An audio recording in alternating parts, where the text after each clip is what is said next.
because there's two paradigms that are entwining. And how do I know this? Well, we're lucky enough to look into a lot of different rock pools, from government to even sport, like our client partner, the AFL, Tennis Australia, but also others, 94 hospitals, lots of different state governments and corporations in construction and mining and all sorts of different places.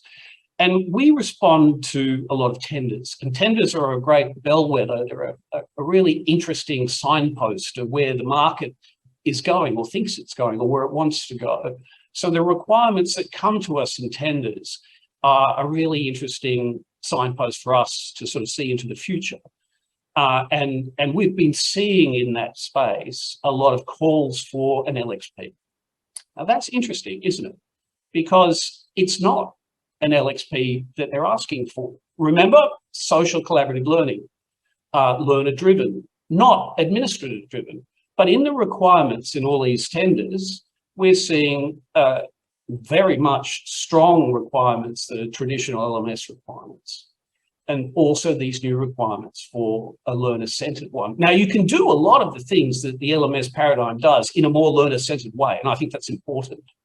But there's still things that organizations need to do, mandatory training, being able to meet compliance regimes. These are things that still operate in the space. So moving to a more learner-centered and a social collaborative model, fabulous. But still, there's still the other stuff that's got to happen. And so that's why we're seeing these combined requirement sets coming through in tenders. So what is it? Is it an LXP? That's what the tender says. I'm sort of thinking it might be an LXP plus. But it's interesting because if you go into other markets, such as in the US, and the more sophisticated educational technology companies have understood this already and are calling it a TXP, a talent experience program, a TOTRA experience program. TOTRA, our esteemed partners, we use their software in the core of our platform, and we're very, very close. It's the best, I think, the best ed tech in the world. And we know, we get to test it. TOTRA has released their platform under the TXP banner. But the reality is, in Australia, we're not seeing that phrase in use. We're seeing LXP, which is quite an interesting semantic.